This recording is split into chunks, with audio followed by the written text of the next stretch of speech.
Welcome to BTS news. मैं सद्दाम हुसैन, आप देख रहे हैं बीटीएस न्यूज। आइए देखिए आज की ताजा खबर। కానీ ఇన్వెస్టర్లు వస్తున్నారు, ఇన్వెస్టర్లు పెట్టుబడిదారులు ఇక్కడికి వచ్చి పెట్టుబడి పెట్టి మన పిల్లలకు ఉద్యోగాలు కల్పించే పెట్టుబడిదారులు మాత్రం వస్తా ఉన్నారు. హైదరాబాద్ లో పోయిన 6 సంవత్సరాలుగా 2 లక్షల కోట్ల పెట్టుబడితో తెలంగాణ రాష్ట్రానికి పెద్ద ఎత్తున పరిశ్రమలు వస్తా ఉన్నాయి. ఎందుకు వస్తున్నారు వీళ్ళు ఇక్కడికి? కరెంటు బాగుంది, మంచినీళ్ళ సౌలత్ మంచిగా అయింది, టాలెంటెడ్ పిల్లలు ఉన్నారు, ప్రశాంతమైన వాతావరణం ఉంది, కేసీఆర్ లాంటి దమ్మున్న లీడర్ ఉన్నాడు మనకనే ఉద్దేశంతోనే ఇంతమంది వస్తా ఉన్నారు. మీరు ఆలోచించాలని చెప్పి నేను కోరుతా ఉన్నా, ఆలోచన చేయమని కోరుతా ఉన్నా. హైదరాబాద్ లో తెలంగాణలో ఈరోజు పేదవారి సంక్షేమానికి సంబంధించినంత వరకు బ్రహ్మాండమైన కార్యక్రమాలు ఎన్నో చేసుకుంటా ఉన్నాం. ఈరోజు హైదరాబాద్ లో పేకాట క్లబ్బులు లేవు. గుడుంబా కూడా మన ధూల్పేటలో ఇంకా ఇతర ప్రాంతాల్లో ఉంటే మొత్తం పోయింది.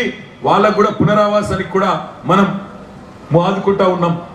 దాంతోపాటు హైదరాబాద్ లో ఈరోజు అల్లర్లు లేవు, కర్ఫ్యూలు లేవు, ఎలాంటి గొడవ కూడా లేదు. నేను చిన్నప్పుడు ఇదే నియోజకవర్గంలో హ్యాబిట్స్ లో చదువుకున్న గ్రామర్ స్కూల్లో, ఆ గ్రామర్ స్కూల్లో చదువుకున్నప్పుడు ఆనాడు నాకు బాగా గుర్తున్నది, ప్రతి సంవత్సరం కనీసం వారం నుంచి 10 రోజులు పక్కా కర్ఫ్యూ ఉంటుండే. మీకు యాదకుండాలి, ఇక్కడ ఉన్న వాళ్ళందరూ నేను చెప్పేది తప్ప కరెక్టా? వారం 10 రోజులు కర్ఫ్యూ ఉంటుండేనా లేదా? పక్కా ఉంటుండే.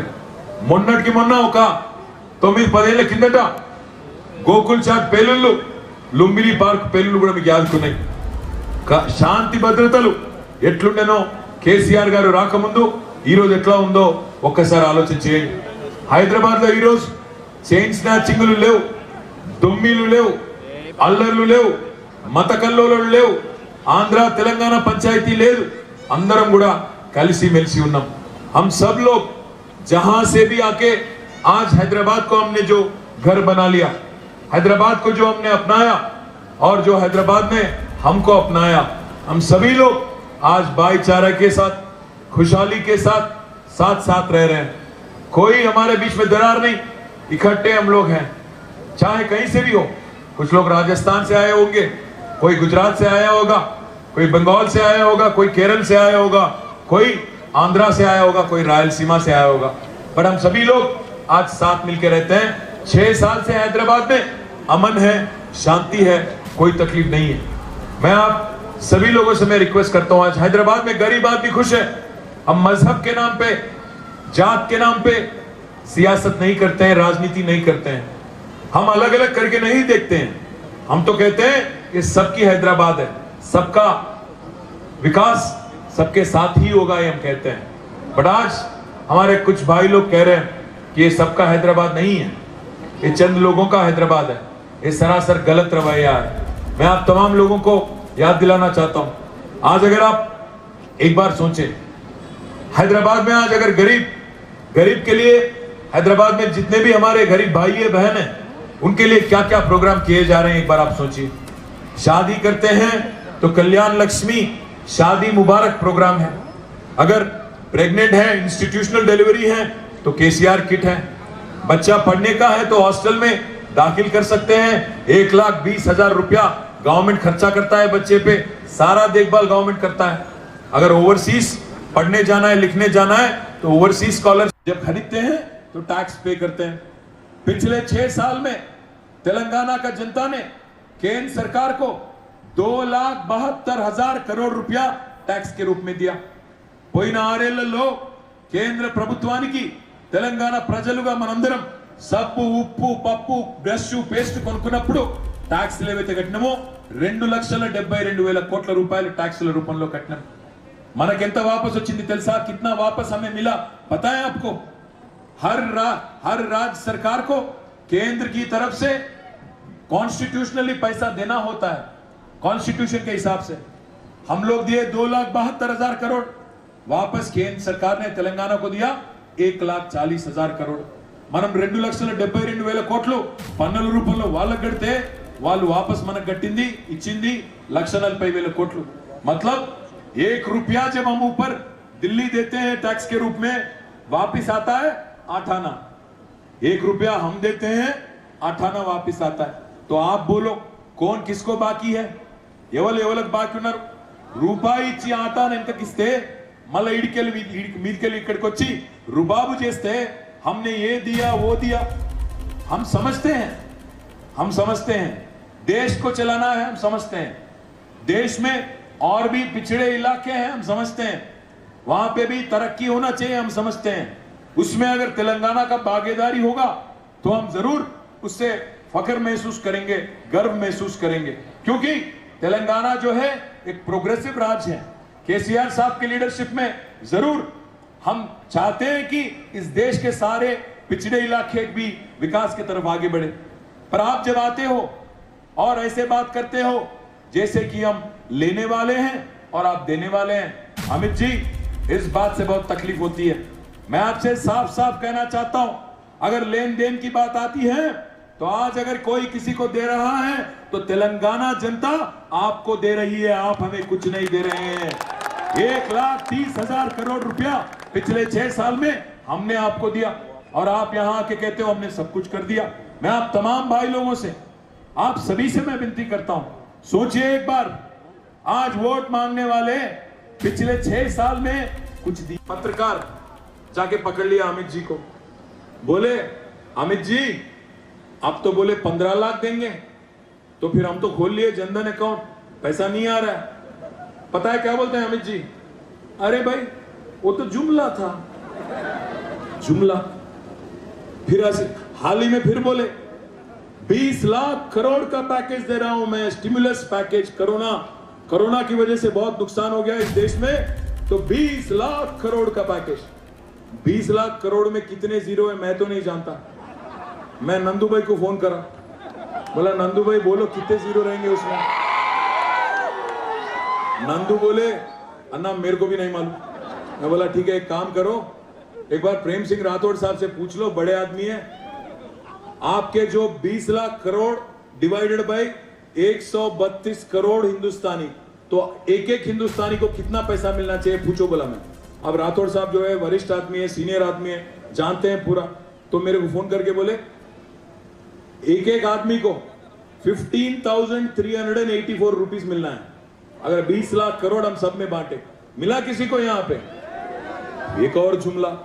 और फिर इस बीच में बोल रहे हैं बीजेपी वाले, जो लोग जब राज्य सरकार केसीआर साहब 10,000 दे रहे थे हमारे गरीब भाइयों को और बहनों को, जो लोग टांग अड़ा दिए, वही लोग आ जाके बोलते हैं कि 25,000 देंगे।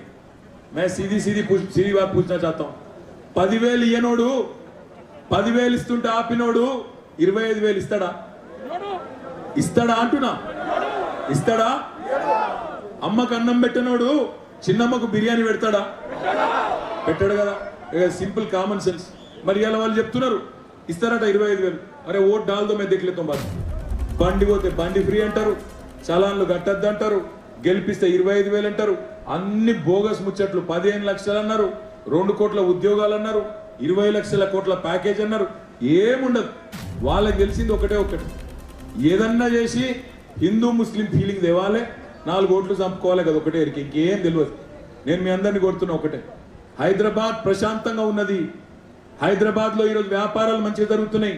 यहाँ पे जितने भी हमारे व्यापारी भाई हैं, मैं आप भाइयों से मैं रिक्वेस्ट कर रहा हूं, हैदराबाद बहुत पीसफुल है आज।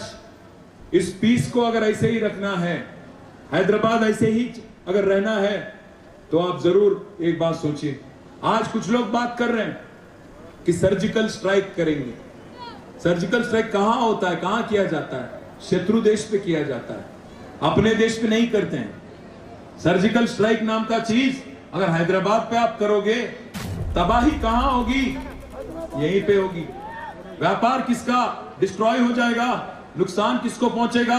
सारे हैदराबादियों को पहुंचेगा। आप इसलिए सोच समझ के वोट देना, बिल्कुल भावुक मत बनना, सोचो, आप सोच के वोट दो। इलेक्शन आते ही हिंदू मुस्लिम, इलेक्शन आते ही पाकिस्तान, एक आगे रीत है।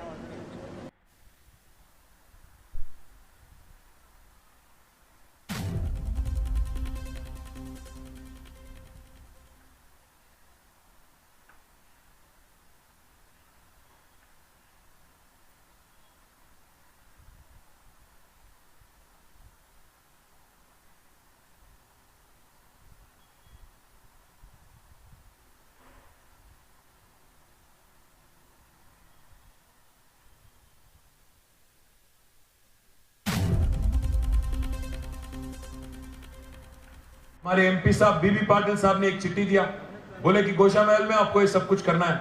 जरूर करेंगे, कब करेंगे, कैसे कर पाएंगे, आप सोचिए। मोदी साहब कहते हैं डबल इंजन ग्रोथ होना चाहिए। हाल ही में बिहार इलेक्शन हुआ था, चुनाव हुआ था, वहां पे गए हमारे प्रधानमंत्री जी और कह रहे थे वहां पे कि दिल्ली में जो सरकार है और बिहार में भी वही सरकार रहेगी, तब जाके डबल इंजन ग्रोथ होगी। मैं भी वही बात कह रहा हूं, जो राज्य में सरकार है और जो जीएचएमसी में सरकार है, अगर साथ चलेंगे तब ना विकास होगा, तब ना गोशा महल आगे बढ़ेगा। डबल इंजन ग्रोथ जो है जीएचएमसी में और राज्य में एक ही सरकार होगा, तभी आगे बढ़ेगा। और मोदी साहब ये भी कहते हैं आजकल वोकल फॉर लोकल, मैं इज्जत करता हूं उनकी, वोकल फॉर लोकल बोलते हैं। मैं आप तमाम भाइयों से बहनों से पूछना चाहता हूं, आज तेलंगाना में और हैदराबाद में पक्का लोकल कौन है? पक्का लोकल पार्टी किसकी है?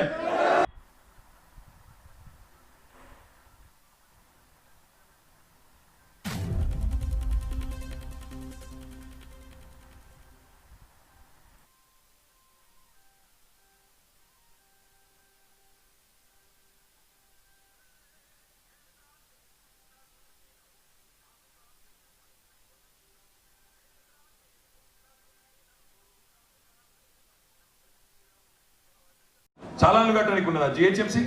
మరి నీ అహ్మదాబాద్లో కడుతున్నావా, నీ బెంగళూరులో కడుతున్నావా, నువ్వు ఇంకో కాడ రాజ్యంలో నువ్వు అక్కడ కడుతున్నావా? అక్కడ ఎక్కడ కట్టారట, ఇక్కడనే కడతారట. నేను ఒక్కడే మిమ్మల్ని ఆలోచించమని కోరుతున్నా. ఈరోజు తెలంగాణలో పేదవాడికి సాయం చేసింది కేసీఆర్ ప్రభుత్వం, పేదవాడికి అండగా ఉన్నది కేసీఆర్ ప్రభుత్వం. వాళ్ళు చాలా మాటలు చెప్తున్నారు, చాలా మాటలు చెప్పి మిమ్మల్ని నోట్లాడుతూ ఉన్నారు. ఆలోచించండి. 2014 में मोदी साहब ने कहा था, अब मैं बार बार मोदी साहब का जिक्र इसीलिए कर रहा हूं क्योंकि वो लोग आज इस लोकल बॉडी इलेक्शन, हैदराबाद क्या इस देश में नहीं है? तेलंगाना क्या इस देश में नहीं है? क्या हम टैक्स नहीं भरते हैं? अगर टैक्स की बात आती है, मुझे एक चीज बड़ा अजीब सा लगता है, बड़े बड़े वरिष्ठ नेता जो हैं दिल्ली से जो आते हैं, आके कहते हैं कि हमने तेलंगाना को इतना कुछ दिया। मैं आप तमाम भाई लोगों से बहनों से मैं विनती करता हूं, एक बार सोचिए, एक बात समझ लीजिए। पिछले 6 साल में तेलंगाना का जनता ने, हम सभी लोगों ने, 4 करोड़ की तो तेलंगाना की जनता है, हर दिन जो हम लोग कोई शॉप जाके अगर कुछ खरीदते हैं, चाहे वो पेस्ट हो, ब्रश हो, साबुन हो,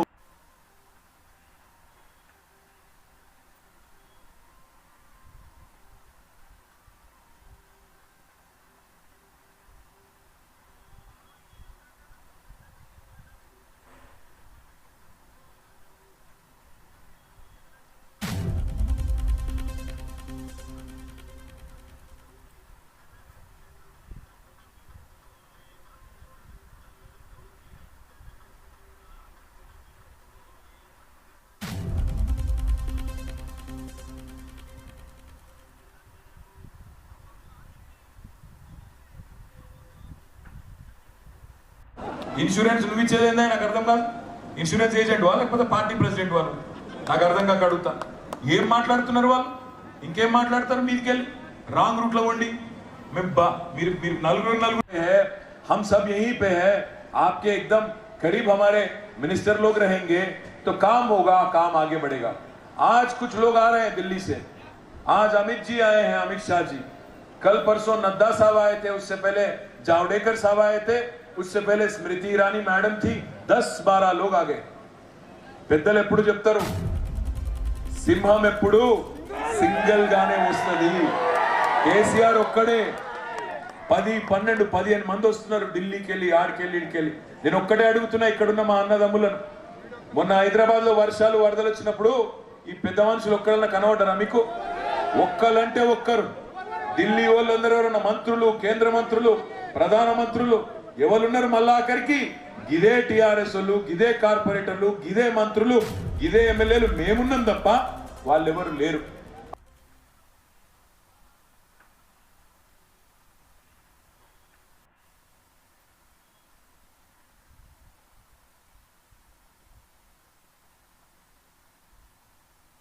చెప్తా నేను, ఏం చేసింది నీ ప్రభుత్వం, కేసీఆర్ ప్రభుత్వం? किया क्या आपने అని మీరు అడిగితే मैं 100 चीज दिखा सकता हूं। मैं हमारे भाजपा के मित्रों से बीजेपी के मित्रों से पूछता हूं, एक ऐसा चीज दिखाओ, एक ऐसा चीज दिखाओ गोशा महल में जो आपने किया हो। एक ऐसा चीज दिखाओ, एक भी चीज दिखाओ को केंद्र सरकार के पैसे से यहां पे काम हुआ हो। इदी चप्पर जोर से अगर पूछेंगे। इस बीच में 2-4 कार्टून आ गए बीजेपी में, स्टेट लीडर में, स्टेट बीजेपी में 2-4 कार्टून आ गए। एक आदमी है वो आके आजकल स्पीच दे रहा है इधर उधर। మీరు చూసుంటారు ఈ మధ్యన తెలంగాణ బీజేపీలో కొన్ని కొత్త కార్టూన్లు వచ్చినాయి। ఒక ఆయన ఏమంటున్నాడు, ఇల్లు పోతే ఇల్లు ఫ్రీ, బండి పోతే బండి ఫ్రీ, కారు పోతే కారు ఫ్రీ, మనిషి పోతే మనిషి ఫ్రీ। ఇవే ఆ మాటలు। ఏమడుగురా నేను?